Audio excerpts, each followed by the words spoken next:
இது என் கழுத்துல ஏறணும்னு நம்பின, அது நடக்காம போயிடும் போல இருக்கே. கடைசியில அந்த வாழை மரம் போல நானும் பட்டுதான் போக போறேன்.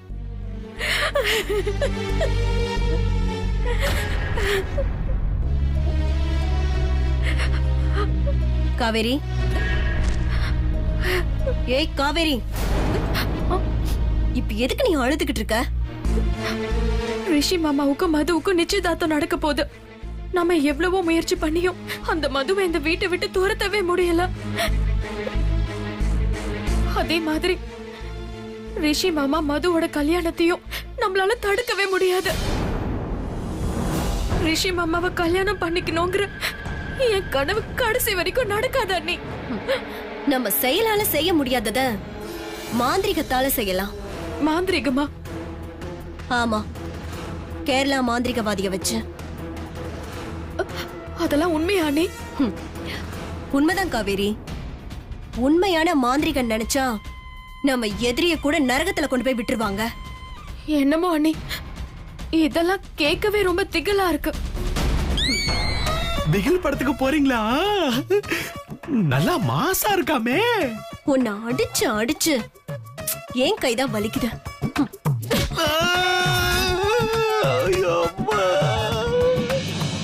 மாந்திரிகத்தால நம்ம நினைச்சதெல்லாம் அடைய முடியுமா? நிச்சயமா முடியும். நான் பார்க்க போற அந்த மாந்திரிகவாதி மிகப்பெரிய எக்ஸ்பர்ட். அவரை போய் பாக்குறோம், மதுவை இந்த வீட்டை விட்டு துரத்துறோம்.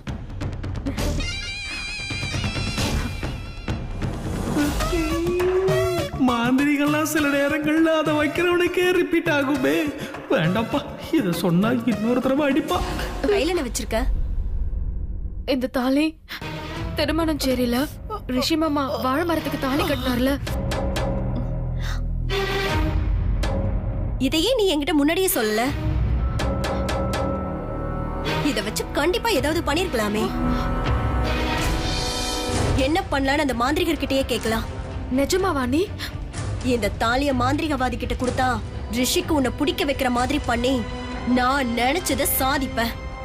மதுவை இந்த வீட்டை விட்டு துரத்த கொலை மட்டும்தான் பண்ணல, மத்த எல்லாத்தையும் பண்ணிக்கிட்டு இருக்கா. இது எங்க போய் முடிய போகுதோ? உன் தலையில தான் போய் முடியும்.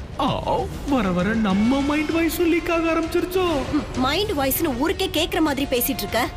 ஏய், போய் காரை எடு. போன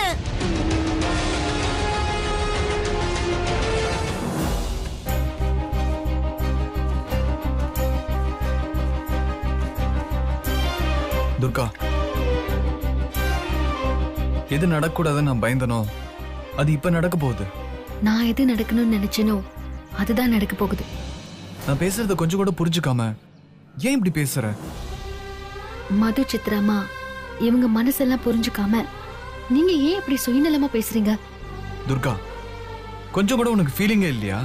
இல்ல ரிஷி சார், நான் எப்பவுமே நடக்காத விஷயத்து மேல ஆசைப்பட்டு அது கிடைக்காதப்போ கற்பனை கலைஞ்சிருச்சேன்னு கவலைப்பட மாட்டேன். உங்க காதல் ஒரு கற்பனை, அது என்னைக்குமே நிஜமாக முடியாது. இது தெரியாம நீங்க கற்பனையில வாழ்ந்துட்டு இருக்கீங்க.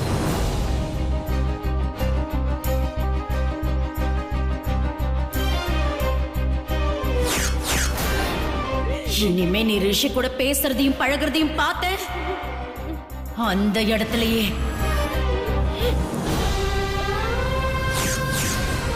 என்ன மாதிரி நிஜத்தை பார்த்தவங்களுக்கு கற்பனை பார்த்து எதுவும் வராது. உங்களை பார்த்தா எனக்கு பரிதாபமா தான் இருக்கு. உன்னை பார்த்ததான் எனக்கு பரிதாபமா இருக்கு துர்கா. மனசுக்குள்ள இவ்வளவு காதல வச்சுக்கிட்டு வெளியில இந்த மாதிரி வேஷம் போட்டுட்டு இருக்க. உன் முகத்தை பார்த்தாலே தெரியுது. உன் சம்மதம் இல்லாம என் காதல் நான் யார்கிட்டயும் சொல்றதுல பிரயோஜனமே இல்லை. தயவு செஞ்சு சொல்லு. நான் உங்களை காதலிச்சாதானே சம்மதம் சொல்ல முடியும். விரும்பி போறவங்க கிட்ட இருந்து விலகி போறதும் விலகி போறவங்க கிட்ட இருந்து விரும்பி போறதும் தான் காதல்னு எனக்கும் நல்லாவே தெரியும் துர்கா. இனி உங்ககிட்ட பேசுறதுல அர்த்தம் இல்ல. நான் எங்க பேசணுமோ அங்க பேசிக்கிறேன். ரிஷி சார்,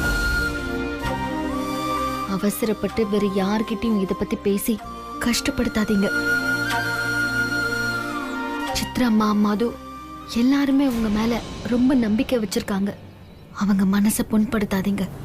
அவங்க என் மேல வச்சிருந்த நம்பிக்கை தான் என்னை இத்தனை நாளா தடுத்துச்சு. எப்படியாவது எங்க அம்மா கிட்ட பேசி நான் உங்களை புரிய வச்சுக்கிறேன்.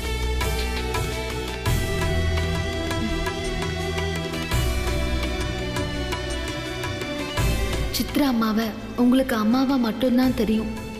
அதனாலதான் அவங்களோட இன்னொரு முகத்தை பத்தி தெரியாம பேசிட்டு போறீங்க ரிஷி சார். மது மனசுல இருக்கிறது காதல்னா உங்க அம்மா மனசுல இருக்கிறது கௌரவம். காதல்ல கூட தோல்வியை ஏத்துக்குவாங்க. ஆனா கௌரவத்துல தோல்வியை யாராலையும் ஏத்துக்க முடியாது.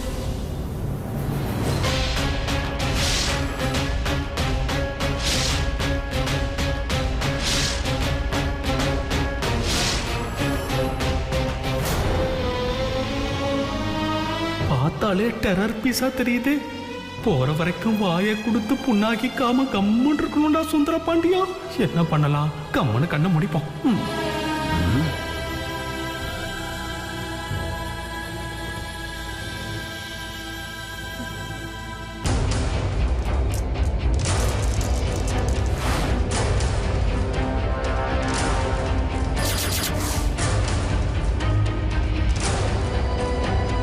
நீங்கள் நினைச்சதை யான் நடத்தி தரா. யான் நினைச்சதை நீங்கள் செய்து தரோ. கண்டிப்பா செய்யற சாமி. ஆனா நான் என்ன நினைச்சேன்னா,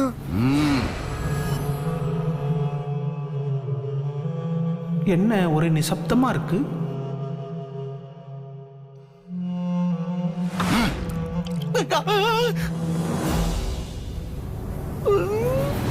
என் முன்னாடி கண்ண மூடி உட்காராத.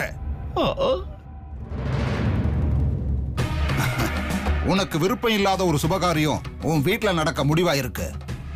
அதை தடுக்க பல முயற்சி எடுத்தும் ஒண்ணுமே நடக்கல. அதை தடுத்து நிறுத்த நீ கட்டிக்கிட்ட உன்னோட சகோதரிய உன் சகோதரனுக்கு கட்டி வைக்கணும்னு நினைக்கிற. பிட்டத்துல இருந்து பார்த்த மாதிரி எல்லாத்தையும் சொல்றான். நீங்க சொன்னது 100க்கு 100 உண்மை சாமி. இதுக்கு ஏதாவது வழி இருக்கா?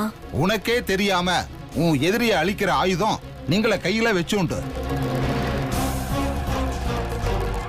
புரியலையா? நீங்கள் கையில் உள்ள மாங்கல்யத்தை பற்றியான யான் பறையுது. நீங்கள் ஆசையை நிறைவேற்ற போற ஆயுதமான அதை இவட வைக்கும்.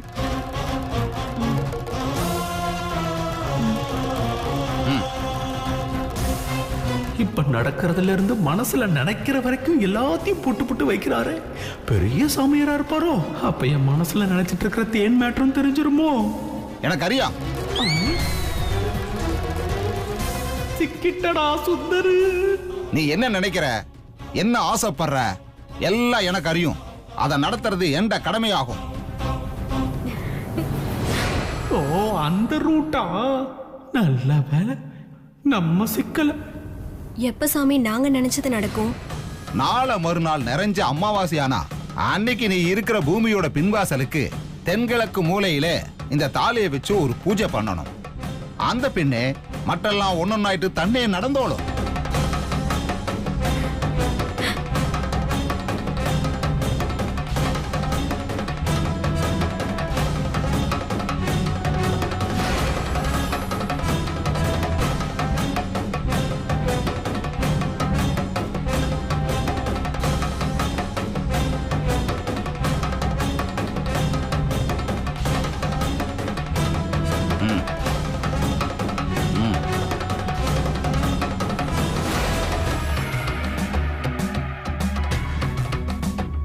இத நான் பறையனு தென்கிழக்கு மூலையில வச்சுட்டு பக்கத்துல அகல் விளக்கு ஒண்ணு கத்திட்டு வைக்கணும்.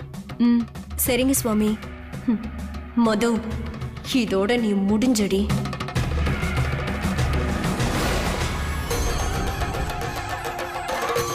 அங்க வச்சிடுங்கம்மா. நான் ஒரு 500 ரூபாய் கேட்டா கேள்விக்கு 1 ரூபான்னு 500 கேள்வி கேட்பா. இங்க 500 ரூபாய் கட்ட அப்படியே எடுத்து வைக்கிறா. நான் வாங்கின பாரம் அப்படி.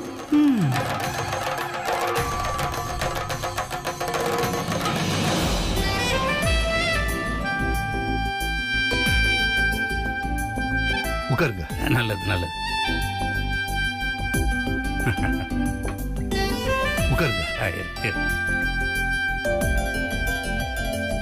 அம்மா வந்துருவாங்க. சரிங்க சார்.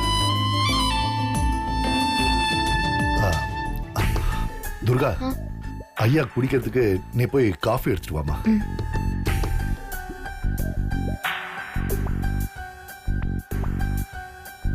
Hi uncle. தம்பி, நல்லா இருக்கீங்களா? நல்லா இருக்கேன், ஃபைன். குடுமா, எடுத்துக்கோங்க. இந்தாங்க சார்.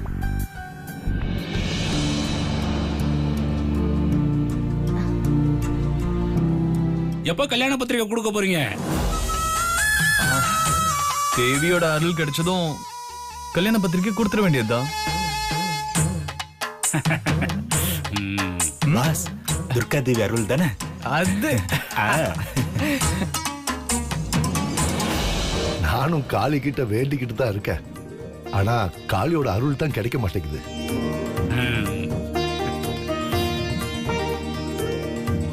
நானும் ரொம்ப இடத்துல பொண்ணை தேடி பார்த்தேன்.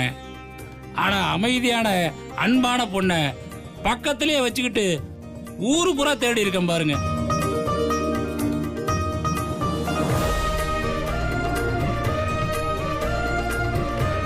என்னதான் நம்ம ஆசைப்பட்டாலும் கடவுள் அருள் இருந்தாதான் நடக்கும்.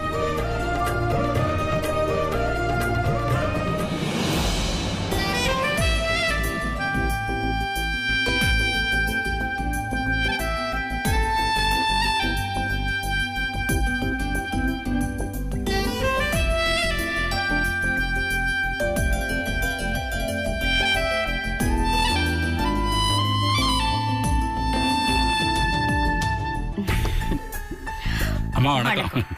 உட்காருங்க. இருக்கட்டுமா, பரவாயில்ல. பத்திரிக்கை வாங்கிக்கங்க.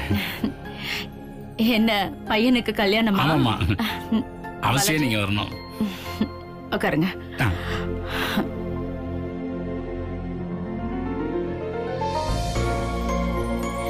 என்ன ஜெயராமன், பையன் ரஷ்யாவுல டாக்டருக்கு படிச்சிருக்கான், சரி. பொண்ணு என்ன படிச்சிருக்கா? அவளும் டாக்டரா?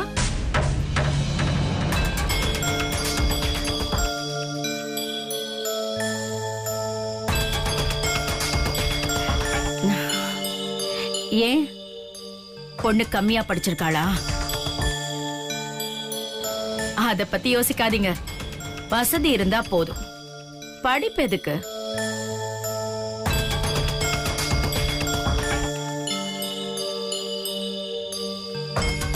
பொண்ணோட அப்பா என்ன பிசினஸ் பண்றாரு? அது இல்லம்மா. என்ன ஜெயராமன், சொல்றதுக்கு இவ்ளோ யோசிக்கிறீங்க? லவ் மேரேஜா? ஆமாம்மா.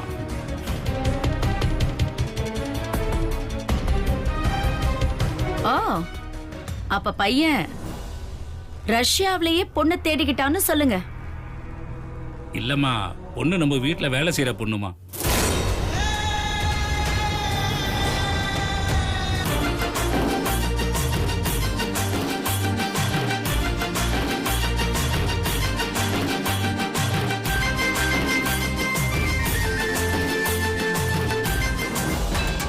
பையன் லவ் பண்ணிட்டாமா, அதனால அந்த பொண்ணைய மருமகளா ஏத்துக்கிட்டோம்.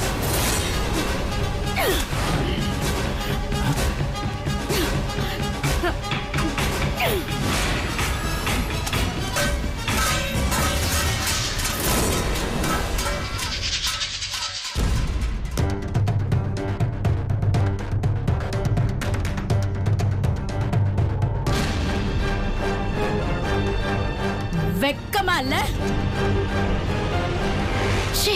வேலைக்காரிய மருமகன்னு சொல்ற?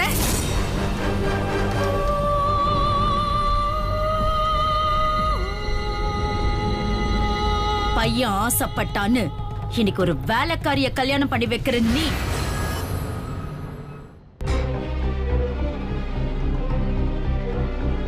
நாளைக்கே அவன் வீட்டை விட்டு வெளியில போய் ஒரு குடிசையில தங்குறன்னு ஆசைப்பட்டானா விட்டுருவியா? அது எப்படி முடியுமா? முடியாதுல்ல. அந்த மாதிரிதான் குடும்ப கௌரவமும் மானம் மரியாதைன்னு வரும்போது சிந்திக்கிற அறிவில்லாம போன பாரு, அங்க இருக்கு உன் தகுதி.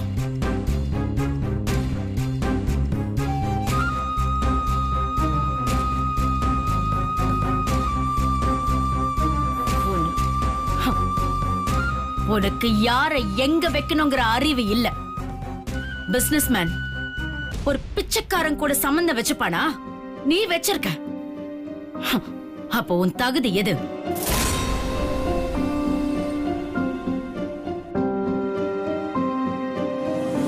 முதல் தப்பு, குடும்ப கௌரவத்தை பத்தி நீ உன் பையனுக்கு சொல்லிக் கொடுக்காம வளர்த்தது.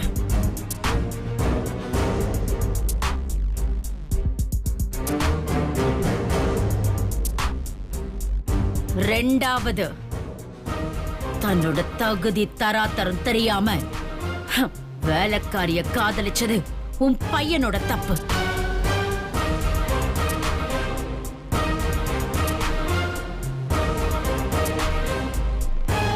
இது எல்லாத்த விடவும் மன்னிக்கவே முடியாத பெரிய தப்பு எது தெரியுமா?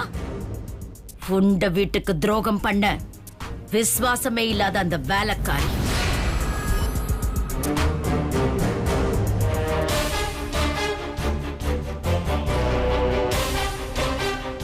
அந்த வேலைக்காரிய அந்த இடத்துலயே சுட்டு பொசுக்கிறத விட்டுட்டு கல்யாணத்துக்கு பத்திரிகை எடுத்துட்டு வந்து நிக்கிறேன்.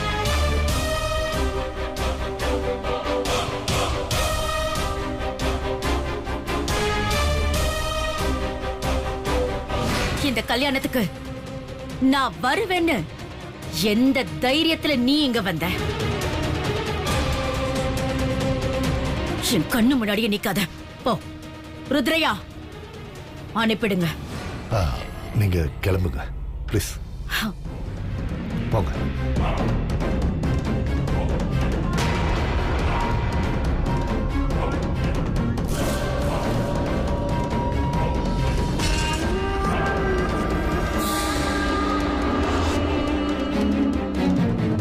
என்னங்க இப்படி பண்ணிட்டீங்க? அம்மாவை பத்தி தான் உங்களுக்கு தெரியும்ல. சரி, முதல்ல நீங்க கிளம்புங்க.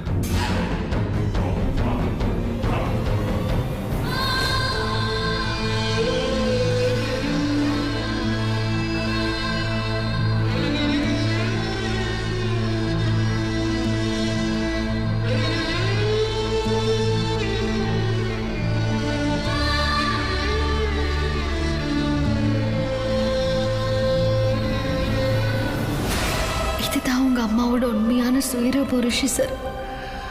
இப்போ உங்களுக்கு புரிஞ்சிருக்கும்னு நினைக்கிறேன்.